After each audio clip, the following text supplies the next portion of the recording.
그래서 그 연역법과 귀납법은 이제 아까 얘기했듯이 전제와 결론이 이제 어떤 관계로 맺어져 있냐, 필연적이냐, 개연적이냐. 개연적이라는 것은 프로버블리라는 것은 이제 개연적이라는 것은 필연적이지 않은 걸 말하는 거죠. 어떤 그 예외가 생길 수도 있는 전제가 결론을 100% 필연적으로 1 플러스 1은 이다. 이런 것은 연역법이죠. 그렇지만은 1 플러스 1이라는 건 전제고 결론은 이다 하는 것은 이제 연역적이죠. 그런데 귀납법이라는 것은 그게 이제 반드시 그런 게 아닌 경우, 그러니까 31쪽에 여러분들 보시면은 전제가 참이라면 결론도 반드시 참이다. 그 다음에 전제가 참이라면 결론도 참은 아닌 그런 걸 말하는 거죠. 그래서 그 첫 번째 아까 소크라테스 한 그 명자고요. 이순신하고 뭐 세종대왕 얘기한 거. 그것을 이제 살펴보면은 그 모든 사람은 죽는다. 따라서 소크라테스 죽는다. 이거는 연역법이겠죠. 필연적으로 전제가 결론을 필연적으로 지지하기 때문에 지지라는 것은 뒷받침한다는 거죠. 전제가 결론을 필연적으로 뒷받침하는 것. 모든 사람은 죽는다. 그러니까 소크라테스도 죽는다 하는 거고. 뭐 이순신도 죽었고 소크라테스 죽었고 다 죽었다. 따라서 사람은 죽는다. 이거는 반드시 참은 아니라는 거죠. 앞으로 이제 그 죽어봐야 하는 거죠. 사실은 사람이 나중에 가면 이제 안 죽는 법도 나온다고 그래요. 현대 문명에 의해서 그런 재미있는 얘기가 되겠습니다만은.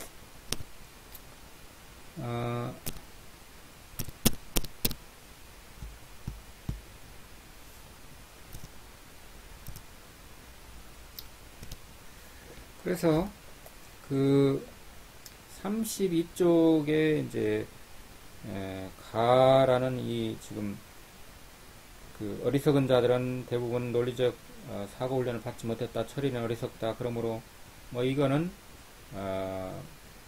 얼른 보면은 연역법처럼 보이는데 사실은 귀납이다 하는 거예요. 그리고 나의 그 뭐 비가 올 때는 언제나 땅이 젖는다. 그런데 지금 비가 온다. 그러므로 지금 틀림없이 땅이 젖을 것이다. 그래서 얼른 보면은 연역법처럼 돼 있는데 참 귀납법처럼 돼 있는데 실제로는 연역법이다 하는 얘기를 하고 있어요.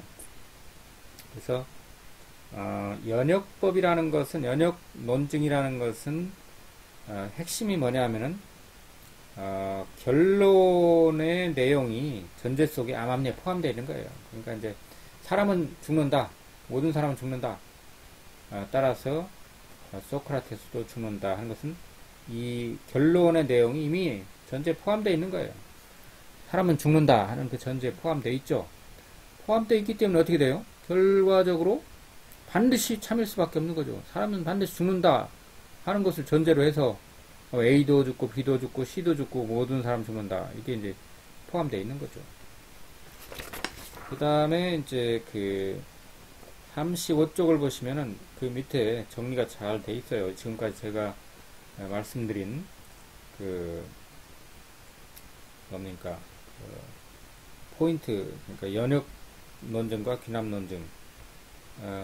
그리고 이제 그 34쪽에 보시면은 맨 위에 기역, 니은, 디귿 해갖고 뭐 정리를 해놨어요. 기역, 니은은 연역법이고 디귿은 귀납이다.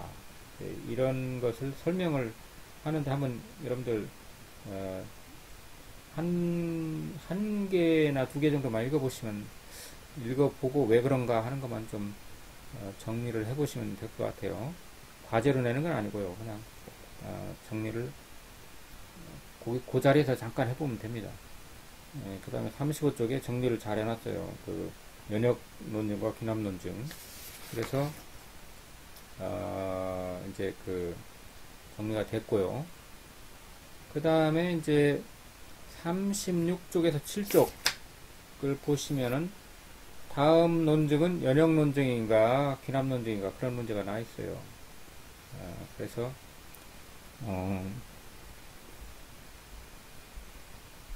그 문제 이제 이 그 트레이닝이 문제인데 트레이닝이라고 해서 뭐 훈련이죠 훈련.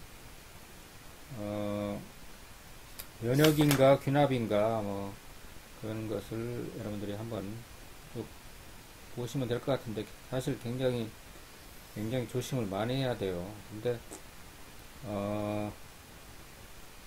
그 중에서도 좀 어려운 문제가 이제 3번에 보면은 굉장히 어렵더라고요, 이게. 3번에 보면은 지구의 전체 인구수는 가장 많은 머리카락을 가진 사람의 머리카락 수보다 2 이상 크다. 이거 어려워요, 이게 무슨 말인지. 잘 읽어보고 잘 생각해야 돼요. 저는 특히 이제 수학적인 머리가 좀, 민활하지가 못해가지고 한참 헷갈리더라고요. 지구의 전체 인구수는 가장 많은 머리카락을 가진 사람의 머리카락 수보다 2 이상 크다. 그러니까 예를 들어서 누구라고 할까요? 대머리인 사람도 있겠죠. 근데 가장 숱이 많은 사람이 몇 개, 그 가장 숱이 많은 사람, 저는 숱이 많지 않은데요. 여러분들 숱 많은 사람 있죠? 그 숱이 많은 사람의 머리카락을 2억 개라고 치자. 예를 들어서 뭐 이제 여기 그 설명을 보면 그렇게 돼 있어요. 2억 개. 그러면은 이제 머리카락 수를 똑같이 가진 사람이 적어도 2명은 있다. 이제 이런 명제가 있는데 이게 뭐 귀납이냐 연역법이냐 뭐 이런 거예요. 이제 문제가. 근데 결론은 이게 연역 논증이라는 거예요. 왜냐? 지구의 전체 인구수는 가장 많은 머리카락 수를 가진 사람보다 2 이상 크다라는 게 전제죠. 전제 혹은 어떤 그 논거가 되겠죠. 논거. 그 다음에 그러므로라는 것은 이제 결론이 되겠죠. 주장, 이 사람의 주장. 머리카락 수를 똑같이 가진 사람이 적어도 2명은 있다. 그래야 말이 된다는 거죠. 실제 그럴까? 이거는 다른 문제입니다. 저도 이제 헷갈려가지고, 이게 도대체 무슨 문제인가라고 이제 생각을 했었는데, 그냥 이렇게 아까 맨 처음에 제가 이제 코로나 얘기하면서, 서양은 합리적인 사고를 하고 이성적인데 왜 대처하는 것은 그렇지 않을까 이제 했죠. 이 논리학이라는 것은, 그러니까 이제 추리 논증이라는 것은 논리학의 범주하에 들어가는 거예요. 논리학 속에 들어있는 거죠. 여러 분야가 있어요. 그 중에서 추리 논증이라는 게 있고, 판단이라는 것도 있고, 추리라는 것도 있고, 개념이라는 것. 크게 보면 그래요. 논리학을 이루고 있는 것은 개념, 판단, 추리. 그러니까 추리가 가장 고차원적인 거죠. 그래서 지금 우리는 추리 논증을 배우고 있어요. 근데 추리 논증을 알기 위해서는 어떻게 됩니까? 개념, 판단, 추리니까 이 추리를 알기 위해서는 개념과 판단을 이미 알고 있어야 된다는 거예요. 그거는 생략하는 겁니다. 여러분들 다 공부를 했기 때문에 이미 암암리에. 그래서 이 추리 논증이라는 것은 논리학이라는 큰 어떤 상위 범주 안에 들어가는 거죠. 이 추리 논증이라는 건. 그러면은 그 논리학이라는 건 또 뭐냐? 논리학이라는 것은 뭐 학문 속에 들어가겠죠. 크게 보면은 학문 속에는 뭐 논리학도 있고 수학도 있고 뭐 과학도 있고. 그런데 이 논리학의 특징은 뭐냐? 여기서 말하고 있는 논리학은 형식 논리학입니다. 우리가 어떤 내용 논리학이 아니에요. 형식만 보는 거예요. 예를 들어서 어떤 사람이 어떤 자기의 주장을 막 합니다. 청중들 앞에 가서 자기 주장을 막 해요. 어떤 우리가 이제 속된 말로 썰을 푼다고 하죠. 썰을 막 풀어요. 그러면은 저 사람이 말하는 결론은 틀린데 이 주장하는 그 논리는 정연하다는 거죠. 왜 정연할까요? 형식적으로 보면 그렇다는 거예요. 형식적으로 보면. 내용은 틀릴지 몰라도 A에서 B, B에서 C 이런 걸 추론하는 그건 아주 논리 정연하다. 아, 저 사람 논리성이 있는데. 근데 논리성이 있다는 거하고 그 사람이 실제로 논리적으로 사는가 하는 것은 다른 문제라는 겁니다.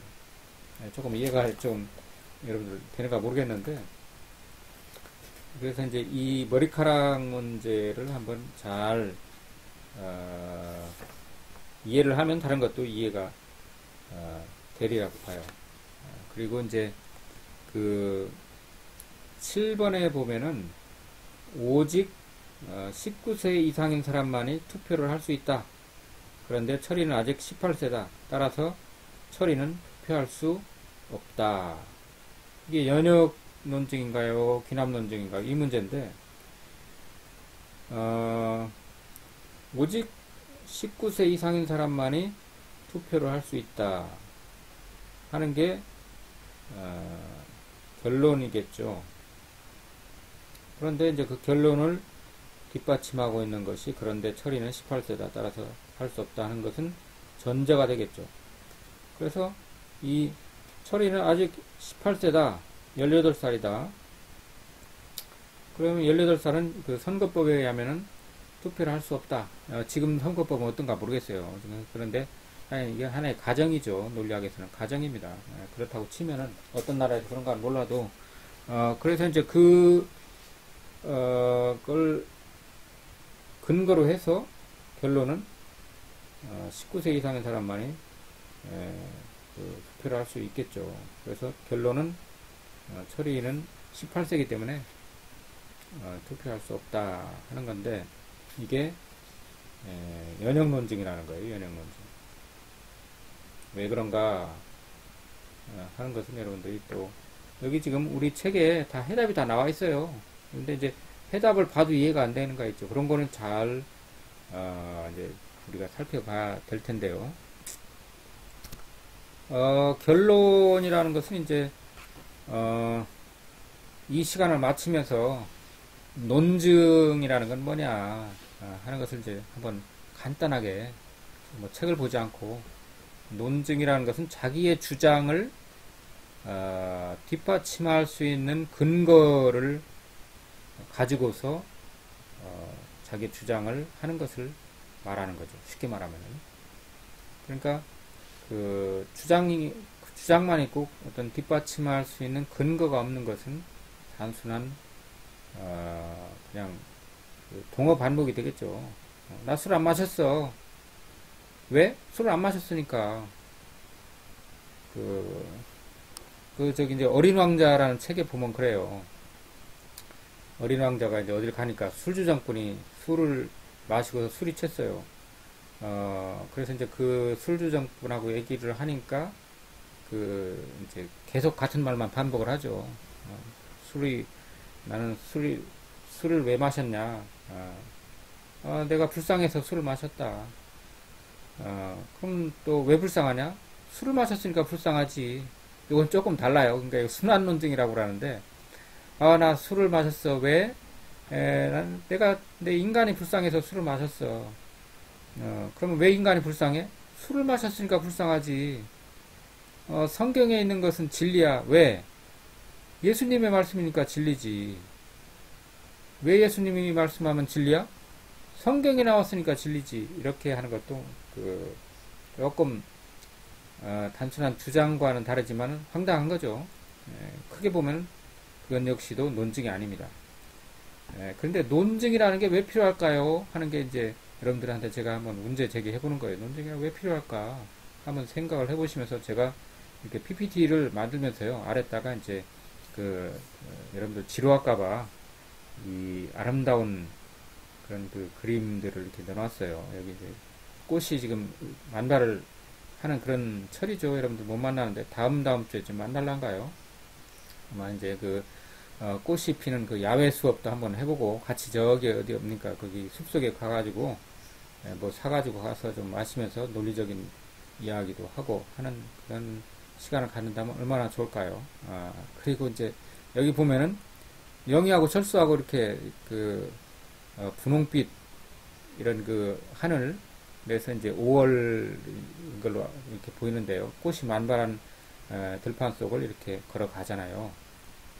이게 이제 이 만남이죠. 여러분들 좋은 만남, 저와의 좋은 만남, 옆에 친구와의 좋은 만남, 또 부모님과 집에 가족들과의 좋은 만남, 친구들과의 좋은 만남, 이런 좋은 만남을 가지고 그리고 이제 결론, 이 추리논증 결론처럼 이제 우리가 좋은 관계를 유지하려면은 제가 볼 때는 논증적인 어떤 사고방식 필요한데 형식적인 논증보다는 실질적인 논증이 더 중요하죠. 다음 시간에는 이제 형식적인 논증과 실질적인 논증이 어떤 관계가 있는가 이제 이런 거를 좀 알아볼 텐데요.